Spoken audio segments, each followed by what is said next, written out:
Dios les bendiga, mis amados. Les saluda el pastor Calito. Hoy vamos a referirnos al arrepentimiento. Arrepentimiento es algo, o el hecho de arrepentirse es algo dificultoso, podría yo decir, costoso para muchas personas. ¿Por qué? Porque el arrepentimiento involucra humillación, aceptación de mi condición errónea, aceptación de haber hecho las cosas mal. Y por la dureza del corazón de muchos individuos no pueden proceder al arrepentimiento. Tanto que la Biblia relata que cuando se derramen los juicios apocalípticos, aún en ese entonces habrá gente que no reconocerá a Dios, que no se arrepentirán de sus pecados, que blasfemarán contra Dios por la dureza del corazón. Lógicamente, la falta de arrepentimiento nos aísla de Dios, nos priva de la salvación.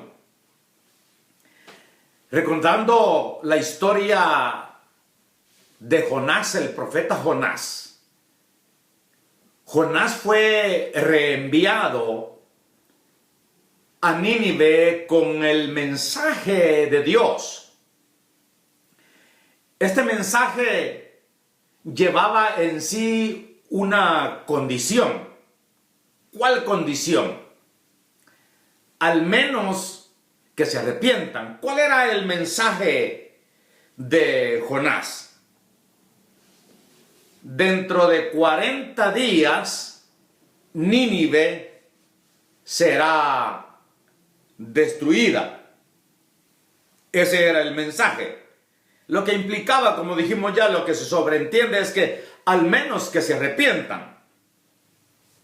Nadie puede ser salvo o regenerado sin arrepentimiento. El mero arrepentimiento o el arrepentimiento por sí solo no da la salvación, pero sí lleva a los individuos al lugar donde pueden encontrar el perdón y la salvación por gracia de Dios en Jesucristo. Cuando el apóstol Pablo en uno de sus viajes misioneros llegó a Atenas, le dijo a los atenienses: siendo pues linaje de Dios, no debemos pensar que la divinidad sea semejante a oro, o plata, o piedra, escultura de arte y de imaginación de hombre. Pero Dios, habiendo pasado por alto los tiempos de esta ignorancia, ahora manda a todos los hombres en todo lugar que se arrepientan. Que se arrepientan. Quiero marcar unos 5 pasos relacionados con el arrepentimiento y la salvación. Primero, se necesita un cambio de pensar, un cambio de manera de pensar. El Señor Jesucristo, dialogando con los jefes de los sacerdotes y los maestros de la ley, les dijo: ¿qué opinan ustedes de esto?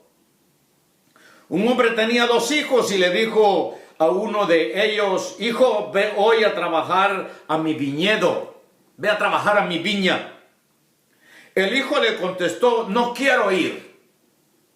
Pero después cambió de parecer y fue.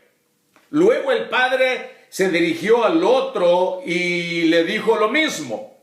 Este contestó, sí, señor, yo iré, pero no fue. ¿Cuál de los dos hizo lo que su padre quería? El primero, contestaron ellos. Y Jesús les dijo, les aseguro que los que cobran impuestos para Roma y las prostitutas entrarán antes que ustedes en el reino de Dios. ¿Por qué? Porque Juan el Bautista vino a enseñarles cómo deben vivir y ustedes no le creyeron. En cambio, esos cobradores de impuestos y esas prostitutas sí le creyeron, pero ustedes, aunque vieron todo esto, no cambiaron de actitud para creerle, no cambiaron de manera de pensar. El evangelista Lucas nos relata la historia del hijo pródigo.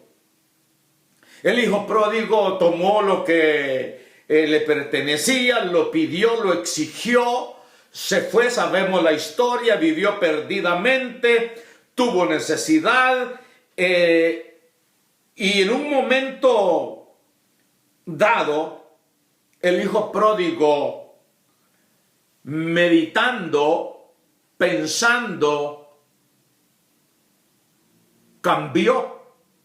quiso cambiar de manera de pensar. Y dice, al fin se puso a pensar, ¿cuántos trabajadores en la casa de mi padre tienen comida de sobra, mientras yo aquí me muero de hambre? Regresaré a casa de mi padre y le diré, Padre mío, he pecado contra Dios y contra ti. Ya no merezco llamarme tu hijo. Trátame como uno de tus trabajadores. Así que se puso en camino, comenzó a caminar y regresó a la casa de su padre. Amado amigo, amado hermano descarriado, hoy es tiempo de volver a la casa de tu Padre Celestial. Como dice el himnólogo, el lugar en la iglesia donde tú te sentabas, vacío está, esperando por ti.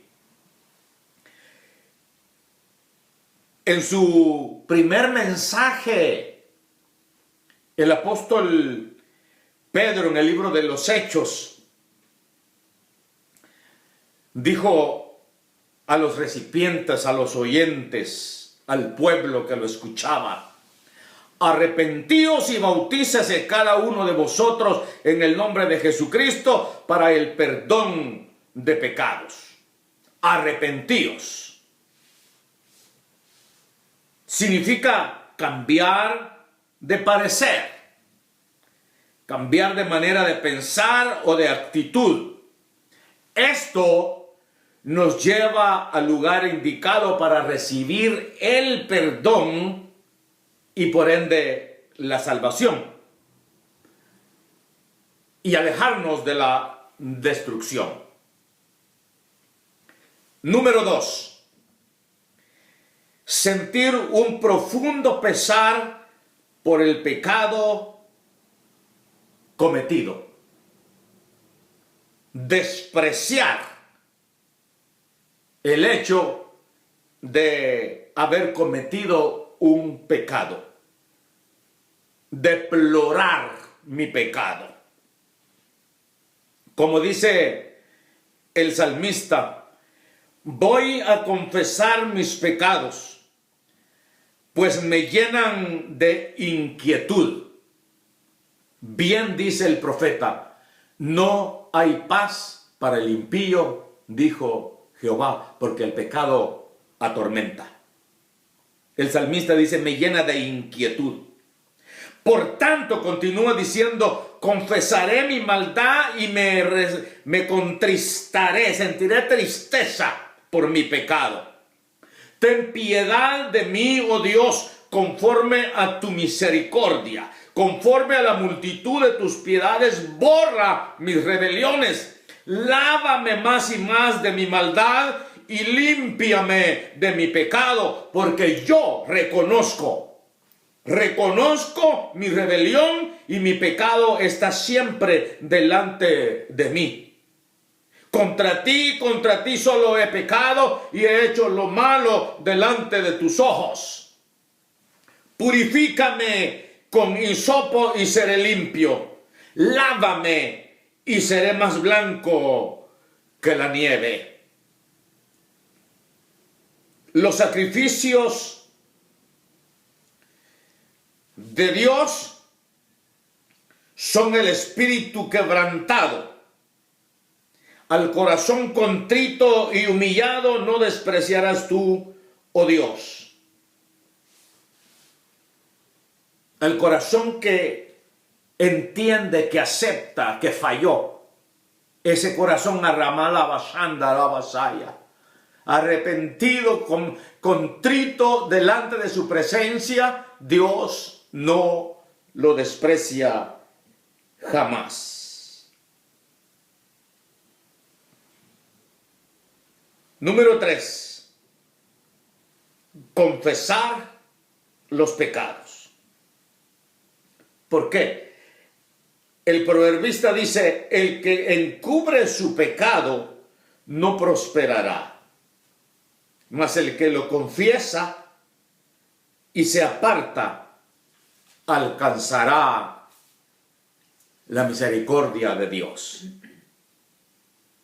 El apóstol Juan, si confesamos nuestros pecados, Él es fiel, Él es confiable y es justo para perdonar nuestros pecados y limpiarnos de toda maldad.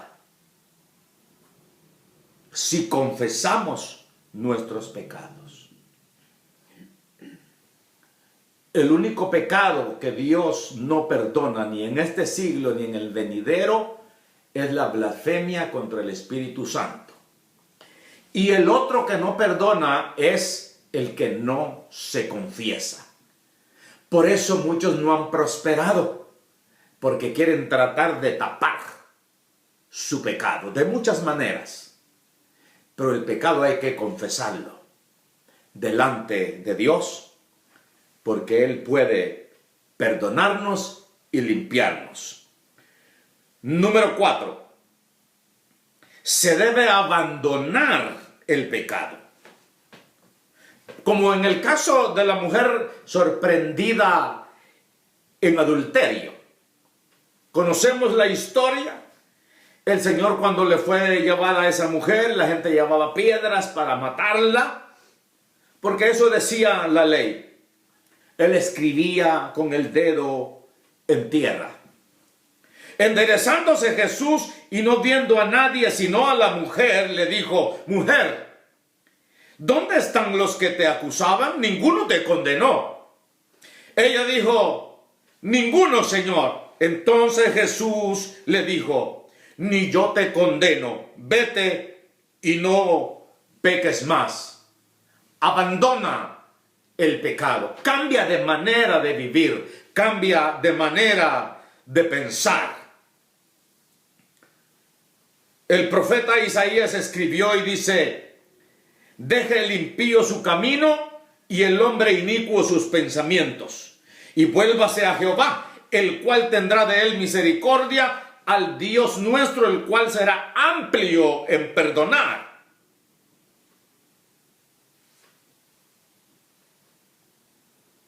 Un indulto es aquello que oficialmente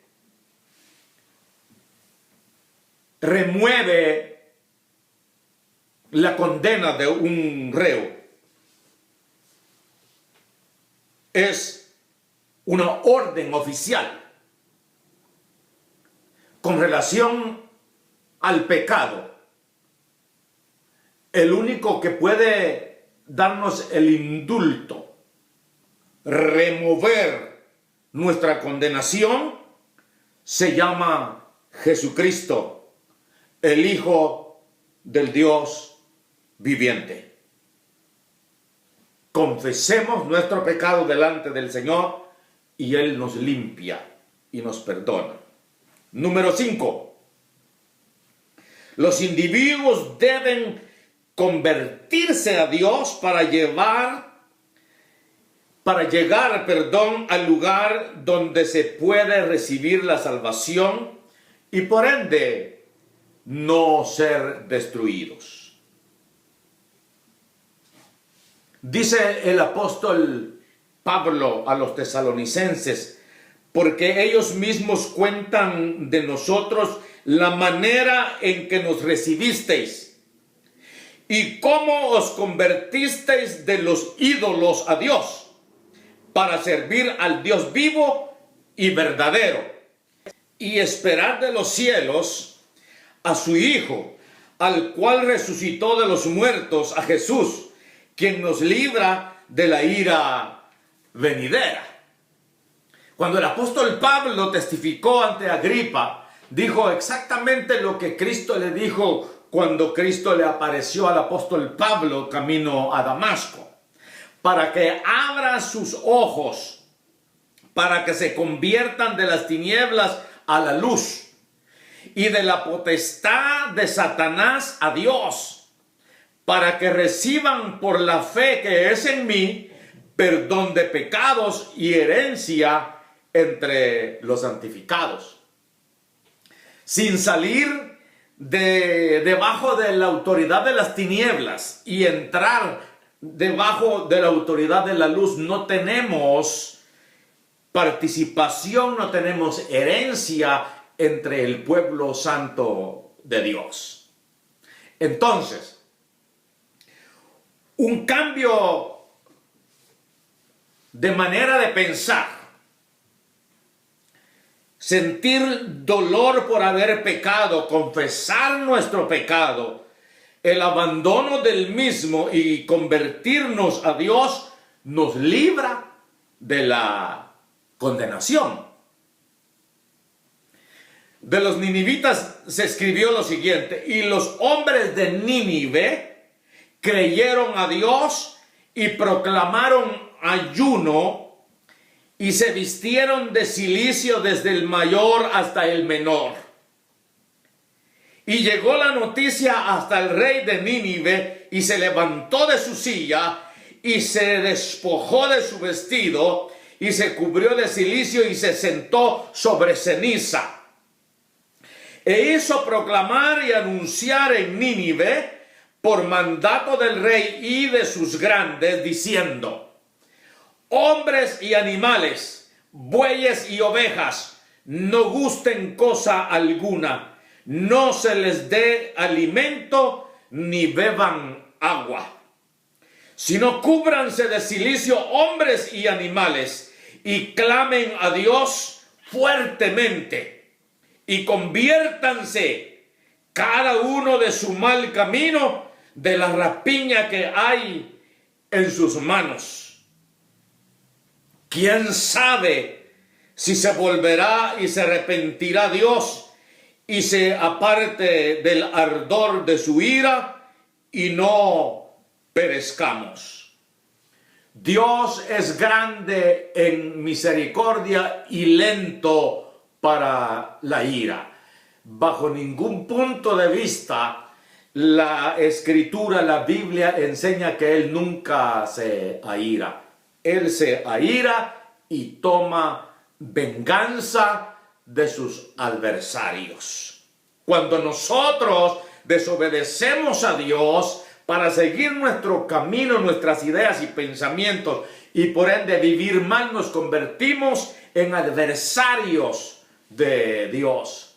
Y un día, tarde o temprano, compareceremos ante Él para recibir nuestra recompensa. Los ninivitas sabían que tenían problemas y problemas grandes. ¿Con quién? Con el Dios de Israel. Por eso se arrepintieron. Si tú sabes que tienes problemas con Dios relacionados con tu manera de vivir, hoy es tiempo de arrepentimiento. Mira lo que pasa cuando el hombre se arrepiente y confiesa su pecado delante del Señor, reconociendo su condición. Dios tiene misericordia. Y vio Dios lo que hicieron, ¿quién? Los ninivitas, que se convirtieron de su mal camino y se arrepintió del mal que había dicho que les haría y no lo hizo. Las razones que Dios tenía para destruir a Nínive se mencionan como maldad, como esa maldad que subió delante de él. El pecado subió delante de él. Se menciona como mal caminar. Se menciona como rapiña en sus manos. O sea que, como hoy en día, los ninivitas vivían de pecado en pecado y por ende Dios iba a destruirlos. Nahum fue quien profetizó la destrucción de Nínive. Y la describe como sanguinaria, que no se apartaba del pillaje, llena de mentira y de rapiña. Así la describió. 150 años después, Nínive fue destruida. De manera que si nos arrepentimos, Dios perdona nuestro pecado y no nos castiga, no nos destruye. Pero si insistimos en la maldad, como lo hizo Nínive, Nínive se convirtió en la primera ocasión, pero volvieron a sus andares, a sus fechorías, y Dios los tuvo que destruir, que castigar. Entonces nosotros no podemos insistir o regresar a las maldades que ya fueron perdonadas. Dios es amor, pero también fuego consumidor. No insistamos en la maldad, insistamos en la rectitud, insistamos en vivir en santidad, y si pecaremos, el arrepentimiento, la confesión y el abandono del pecado que se haya cometido o que hayamos cometido, nos llevará lógicamente a Cristo, quien nos otorga el perdón, y no seremos destruidos. El verdadero arrepentimiento nos libra de la destrucción. Arrepiéntete, busca de Dios, cambia de manera de pensar. Solo Él te puede perdonar. Que Dios te bendiga.